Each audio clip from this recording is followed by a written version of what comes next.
E o ceticismo da fé fala sobre o quê? Esse é um livro que eu escrevi. Porque, a princípio, ceticismo e fé são coisas paradoxais, né? Exatamente. Esse título, até, na verdade, ele surgiu...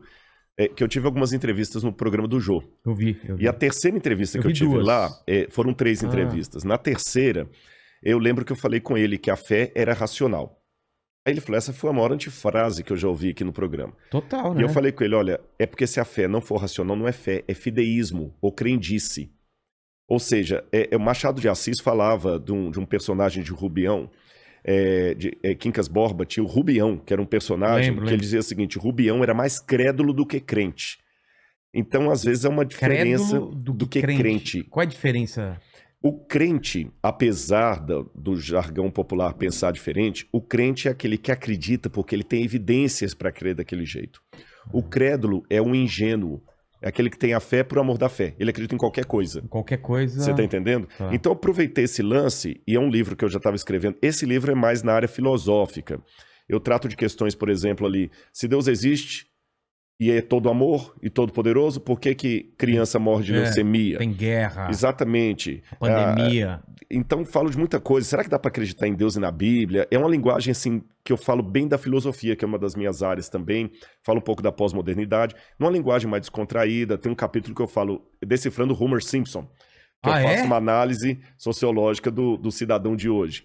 E o título, O Ceticismo da Fé, criou esse paradoxo justamente para mostrar que às vezes é preciso duvidar para crer. Porque se você for olhar bem, vamos pegar o ateu clássico, ou o cientista clássico. Eu estava vendo esses dias aí o depoimento daquele Carlo, fugiu o sobrenome dele agora, que está sendo considerado o novo físico aí para substituir Stephen Hawking, né? Ravaleri, daqui a pouco eu lembro o sobrenome dele. Ele mesmo fala, eu sou ateu, sou descrente e tudo mais, mas eu acredito num monte de coisa que eu não vejo. Olha. E os físicos são assim. Por exemplo, quem já viu a matéria negra? A matéria escura? A matéria escura, energia escura, Não tem nem como provar isso. Multiversos, que muitos físicos falam de multiverso, universos paralelos. Tudo é cálculo, tudo é teoria. Tudo é cálculo. Não tem nada. É verdade. E eles continuam falando firmemente sobre isso. E é interessante que eles até acreditam no que eles não veem. Porque ele foi ao universo, não vê Deus lá, então ele crê que Deus não existe. E é um paradoxo, mas é uma realidade. Até que alguém prove alguma coisa para ele. Para ele, então ele crê no que ele não viu. Como não tem Deus lá, eu tenho certeza que ele não existe. Você tá entendendo? Mas eu acho que na cabeça dele, por exemplo, o cálculo matemático meio que prova que existe essas coisas. Não seria isso? Não há. Na verdade, você tem alguns indícios, mas são os mesmos indícios que um cosmógrafo teísta, que acredita em Deus, vai usar para falar assim, olha, o universo demonstra planejamento. Logo, deduz-se que é um criador. Seria mais ou menos assim, explicando em linguagem simples, aí eu até falo por que eu coloquei esse título.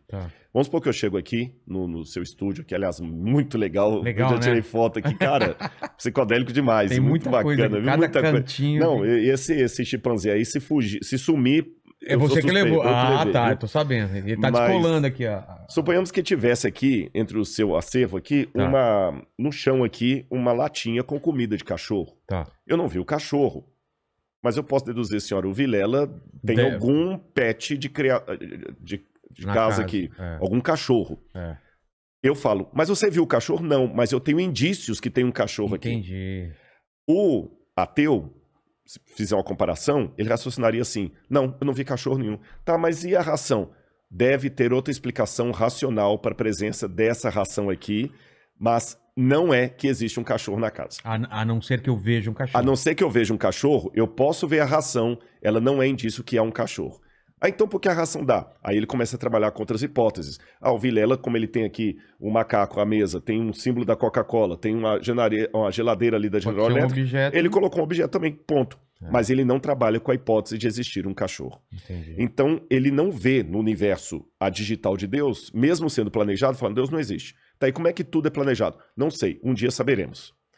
Eu trabalhei com o título Ceticismo da Fé, justamente, Vilela, porque eu sou cético para acreditar que certas coisas são pura coincidência. Tá certo? O universo é tão bem montado, os próprios físicos dizem isso, do nada, nada se faz. Então, se tudo começou um dia, o Big Bang, né, E Lemaitre, o que tinha antes o que do Big tinha Bang? antes?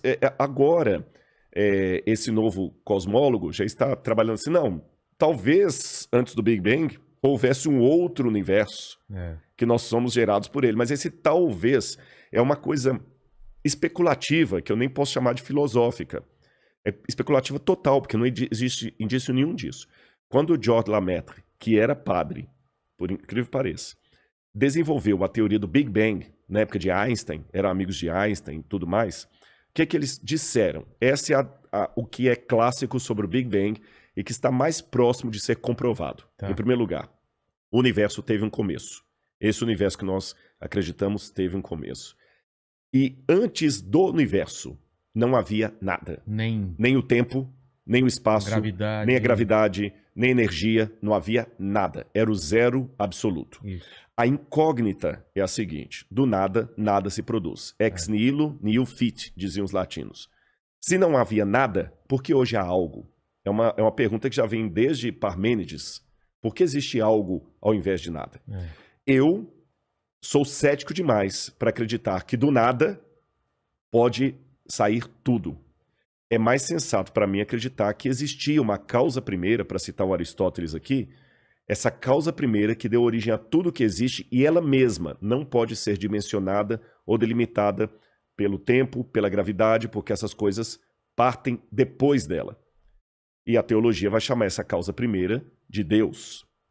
Tá certo? E alguns falam, não, eu acredito em qualquer coisa, menos Deus. Eu prefiro acreditar na possibilidade de ter tido um universo anterior ao nosso. Tem aquela teoria do efeito sanfona, né? Ele vai se expandindo, depois contrai, explode, etc. Só que quais são as evidências científicas para isso? Zero absoluto. Né? Então, apenas sabendo, a gente só sabe que o universo está se expandindo, isso sabe. Exatamente. Então, na verdade, eu sou tão cético quanto os ateus. Quanto os cientistas. Sim, só que o meu ceticismo me conduz a dizer que havia uma causa primeira e o ceticismo deles conduz a dizer que havia talvez um multiverso ou um outro universo. Vê se eu tô falando besteira. Existem lacunas e os ateus preenchem essas lacunas com alguma coisa e você e eu, que cremos em Deus, a gente preenche com outras coisas, é isso? Sim e não, são lacunas. É só que essa frase, o Deus das lacunas, ela acabou... Existe isso? Existe essa expressão, o Deus das lacunas. Não sabia. Só que ela é dita de uma forma pejorativa, sabe? Ela é dita de uma forma pejorativa, como se fosse assim, o crente, o crentez, até para falar numa linguagem bem vulgar. Não tem explicação, assim, não tem explicação, é Deus. Ponto, não tem explicação, é Deus. E isso acaba caindo realmente numa forma caricata. Fácil, né? É exatamente, porque existe também o acaso. Eu tô conversando com você aqui, eu posso derrubar esse copo e cair no chão e quebrar. Não é um milagre. É um milagre, ou o diabo que derrubou, Deus que derrubou. Então, realmente é uma forma caricata de falar da fé. Eu não acredito que seria simplesmente o Deus das lacunas. É a lógica que me permite preencher essa lacuna com uma hipótese, que a minha hipótese é a hipótese teocêntrica, a hipótese de Deus. Tá.